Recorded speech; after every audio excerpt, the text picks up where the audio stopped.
আজ বাংলা ব্যান্ড সঙ্গীতের কিংবদন্তি আইয়ুব বাচ্চুর ৭ম মৃত্যুবার্ষিকী। দেখতে দেখতে ৭ বছর কেটে গেছে এই সঙ্গীত শিল্পীকে ছাড়াই। ২০১৮ সালের ১৮ অক্টোবর সকাল ৯টা ৫৫ রাজধানীর স্কয়ার হাসপাতালে শেষ নিঃশ্বাস ত্যাগ করেন তিনি। তার রূপালী গিটার আর কখনো বাজেনি জীবনের গল্পে।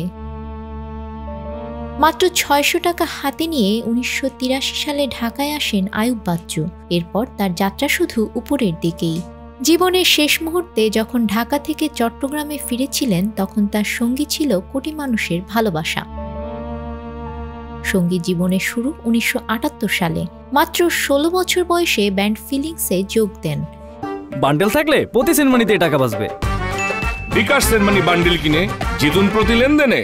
এরপর ১৯৮০ থেকে ১৯৯০ সাল পর্যন্ত জনপ্রিয় ব্যান্ড সোলসে পারফর্ম করেন।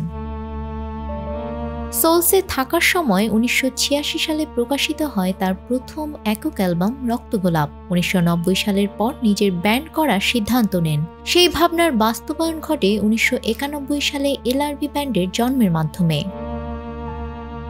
এরপর থেকে তিনি হয়ে ওঠেন বাংলা ব্যান্ড সঙ্গীতের ইতিহাসের অবিচ্ছেদ্য অংশ।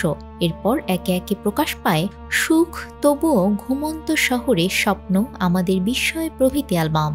তার গাওয়া চলো বদলে যাই ও রূপালী গিটার গান দুটি আজও বাংলা গানে জনপ্রিয়তার শীর্ষে। সর্বশেষ ২০১৫ সালে তার একক অ্যালবাম জীবনের গল্প প্রকাশিত হয়। ব্যক্তিগত জীবনে ফেরদৌস চন্দনাকে বিয়ে করেন আইয়ুব বাচ্চু। তার সংসারে রয়েছে ২ সন্তান, ছেলে ফাইরুজ ও মেয়ে তাজওয়ার।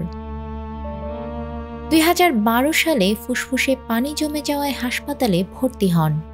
যদিও পরে সুস্থ হয়ে সঙ্গীতে ফিরেছিলেন, তবে হৃদরোগজনিত সমস্যায় ভুগছিলেন দীর্ঘদিন ধরে।